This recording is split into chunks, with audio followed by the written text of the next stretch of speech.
Welcome back, boss. So you want to know how to keep your remote employees engaged. This is such a good discussion. I have been running a virtual team for over 10 years. I have team members that have worked for me for 3-4 years. I've never actually met them in person, and yet my team works together with really great synergy. I get exceptional performance out of them, and I really feel like everybody goes the extra mile to make sure that we have this very cohesive feel, even though we are all spread out. So I'm excited to share with you some of our insights, some of our strategies, and some of the specific things that we do to keep our team flowing the way that we want.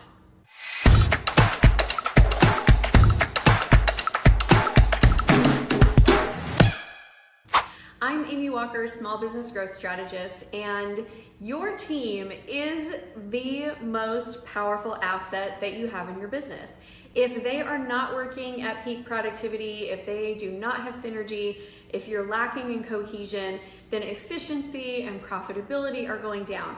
And if you have a high performance team, everything is so much easier to accomplish. So I have 8 specific tips for you today on how to create a really good environment with your virtual team. Number 8 is a doozy, so you are going to want to wait for sure until the end and stick with me because it might be the most important of them all. I'm ready.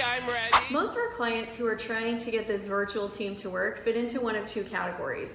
One is that they are trying to launch their team and they're not really ready to have full-time in-house employees, or it doesn't make sense for their business model.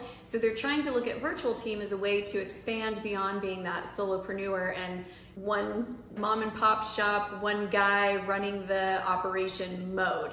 The other option is that they have a team and now they're looking to either create more flexibility for their employees by letting them spend some time working virtually, or they're trying to transition entirely virtually, or they're trying to add in virtual contractors as a way to grow and scale their team and give more support to the team who works in-house. So regardless of which side you're in, whether you're like, but Amy, I'm just getting started with team, do I really need all of this? Yes. Or, but Amy, we have an existing team, do we really need all of this? The answer is still yes.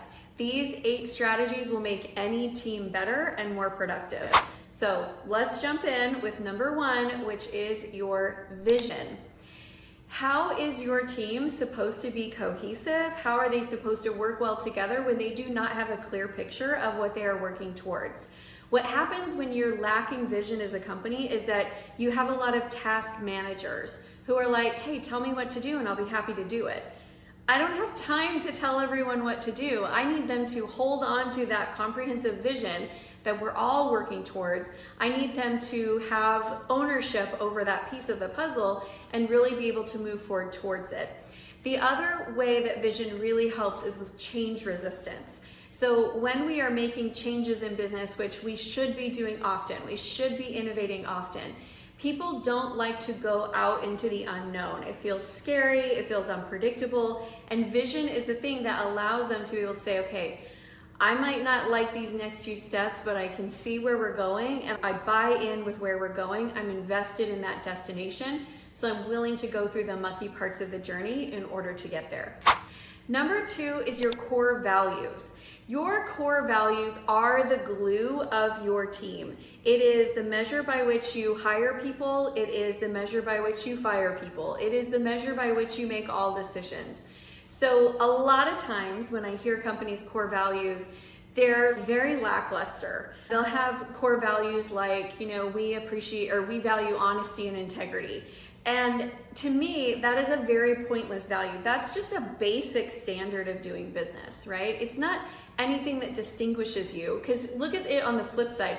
You would never hear a company say, we really value dishonesty and lying and stealing, right? That's just kind of a basic. So we don't want to put basics in there. We want to put things in there that actually shape the way that we do business and shape the way that we make decisions. So for example, my first core value is that we are in the business of creating client wins. We talk about that often. When we're making decisions based on growth, we look at it and we say, well, how can we create the best win for our clients? When we have 2 choices to make and one of them is going to lead us farther away from winning with the clients, one of us leads it closer to it, that's the one. If we have 2 team members we're looking at hiring and one's kind of self-focused and the other one is really invested in the outcome of our clients, that's the one that gets hired. If somebody is making choices that is actually damaging for our clients, or they're just not caring, then that's a fireable offense. So we want to make sure that these core values are unique, that they stand out, and that they attract in the right people and they repel out the wrong ones. Another one of our core values that I love is that drama is great in books and movies, but calm is best in business. So if we have people who come in and they like stir the pot all the time and they're hard to work with, or they gossip, they're not a fit for our team, and it becomes very apparent very quickly that they're not the type of person that we want to work with. Because even if someone is good at their job, but they're a bad culture fit, they're still really hard to work with, and they do bring down the rest of the team. Now, values are going to bring us into culture. I've already started talking about culture, but culture is the context that you create for how you work together. So for example, we have a culture of celebration, we have a culture of support, we have a culture of open communication. So that creates the environment in which we work. And we also have a culture of mentorship.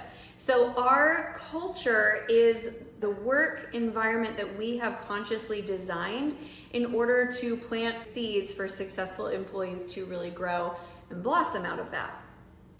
Sometimes people ask me, like, what's the difference between my core values and my culture?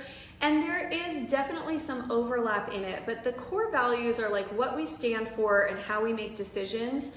I would consider it like the framework of a house, whereas the culture is how you design a welcoming environment. So that would be more like the decor and the throw pillows that you have. So they are related, like you can't have a comfortable, cozy house without having good framework, but the framework alone doesn't mean that it's a super inviting place to work. It's like you're creating an extra layer of just making your business the best place to work for, because that builds loyalty. More so than paychecks, experience builds loyalty. If these tips are helpful for you, make sure that you like the video and then subscribe to the channel and hit the bell notification so you can get notified every time we release new content. Now let's talk about hiring and onboarding. I am very thorough in my hiring process. I believe in the adage of hire slow, fire fast. We go through at least 2 to 3 rounds of interviews for every hire that we make. We want to ensure that that person we hire is a skills fit, they're a culture fit, and that they share the core values, that they're aligned with that and they're bought in with that. Once we hire the right person, turning them into a great, productive, virtual team member has a lot to do with how we onboard. So for example, in the onboarding process, we give people a scale up plan so that they know when they start, this is where we want you to be at week 1. This is where we want you to be at week 2. By week 3, we want you to be up here. And then from there on, you're consistently performing at that level. So people are showing us really early on whether or not they're going to be able to rise up to the occasion. And if they can't, then they're not going to be somebody who stays on the team for very long at all. Because once we realize that they're not a fit, that's the point where you really should let that person go. On to number 5, which is leadership and management.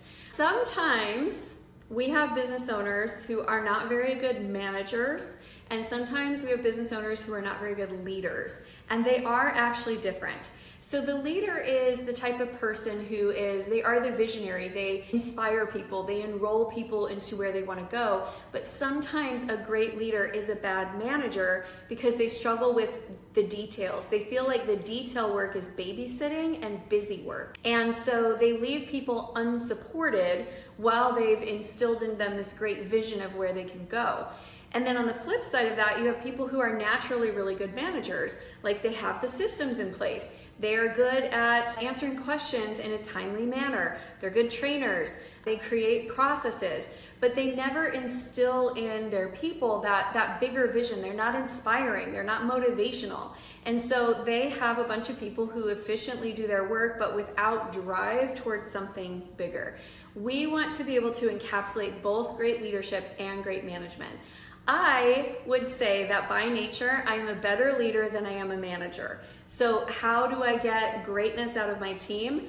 I have managers on my team that can help me with that part that to me feels like babysitting. So they can generate the reports for me and then I can look them over and see how we're doing. They can be that person who is readily available to answer all of the questions when I know that my schedule doesn't permit that. So you want to create the context where everybody can be successful and understand that you need both of those things. Sometimes you can find all of those skills in one person. I have definitely worked hard to develop my management skills, and I feel like I am a much better manager today than I was 10 years ago when I was learning how to be a leader of a team.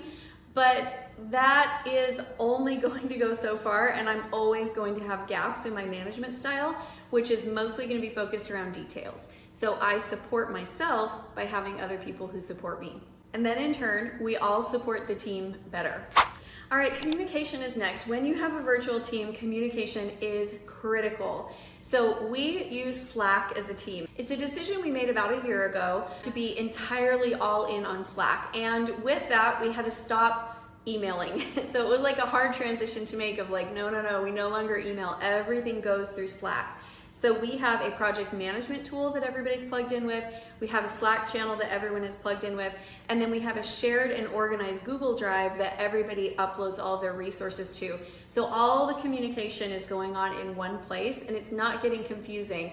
Before that, we had like the sales team had a WhatsApp channel and we had a lot of emailing going on and there were a lot of sub communications that were happening between different people, but nobody could see all of it. And now that we've moved into Slack, I can see all of the communication that's going on inside of the company, and it's really, really helpful for me being able to keep the big picture of all of the work that we're doing. I truly do not think I could do it without it. Now, the other thing with communication is you need to set your guidelines for communication. So ours are that communication should always be respectful. We don't come in hot, and so if somebody comes into a meeting and they're like, I don't know, we all have bad days, right? But they come into a meeting and they're immediately defensive or they're immediately jumping to conclusions. Like I will have that conversation and be like, hey, we don't need to come in hot. Other things that we do with our communication is timelines. So it is expected that you'll get back to somebody within the same business day. So being highly responsive to our team members was hard for me because I spent a lot of time in meetings with clients. And it was like, well, I'm with clients all day, but I realized that makes it really hard for my entire team that day if I'm unreachable. Building in little blocks in my calendar where I can be responsive to my team has made a big difference in our overall efficiency. Number 7 is rewards and recognition. This is so important for your team. I don't care if they are independent contractors, they are still your team, right? And if we want them to work with synergy and we want them to just be super productive and really invested in our business, because here's the thing, my team are independent contractors. They all work all over the world. They all do what they do for us, for other people, but we feel like it's a team of employees, even though we do not have that level of oversight or structure or even like physical proximity. The way that we have built that has been a lot through rewards and recognition. So every year we have a team goal that when we hit that team goal, there's a team-wide celebration. We also do like a team member of the month every single month. We have a celebrations in our channel in our Slack, and we'll go in and just like recognize people who are doing great work. And it creates this sense of appreciation. Everybody likes to feel appreciated. And when you look at what people want, there's been studies that have been done that show like these are the things that people want and value in their careers. Appreciation is at the top of the list. Autonomy is at the top of the list. Ability to grow and thrive. There's a lot of things, liking the people that they work with. There are so many things that you can do to create an awesome environment beyond just, I'm going to pay people more. Now, I'm not saying you should underpay your people. I'm saying pay your people reasonably, be fair, and create an amazing place to work, and you won't find that people are leaving your job to go make $1 more somewhere else. They're gonna stay with you. Number 8, I told you this was gonna be a doozy. It is going to be hard. It is to protect the community. Now, how do you protect the community? You do not allow people or situations to come in and pollute the community. So if you hire somebody and they come in and all of a sudden they're disrupting the flow, they must be fired.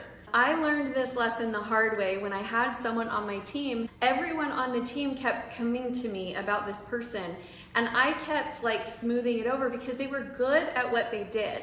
And I thought that I was absorbing the brunt of the conflict because I was having the conversations with the employee that no one was happy with. I was getting a lot of negativity from them, and then I was absorbing the conversations from the team members. And I remember when I finally let that person go, it felt like the whole team exhaled the next week. They were just like, I didn't realize how stressed out I was. And so we learn those lessons sometimes the hard way, but it is a mistake I will not make again. If you allow someone to come on the team and not show up in excellence and not be dependable or not be respectful and professional, you're showing your entire team that it's okay to do less. That ain't right. That ain't right. That's what you're showing them. And you're showing them that you don't value your best team members enough to wipe out and cleanse the slate of the ones who are not good. And it doesn't mean good performance. It could be that they're not good with performance, but it could also be that they're just not a good culture fit and they disrupt this carefully built set of core values, this carefully built culture, this amazing team that you've spent time and energy in. Do not let anyone pollute that. So now that we have talked about how to keep your remote employees engaged, I really want to encourage you to go watch my next video, which is how to hire. I will walk you through that entire process of how we hire slow, fire fast, how we build out our onboarding and our new employee trainings. It's going to be a really good resource for you, so I will see you over there. Thanks so much.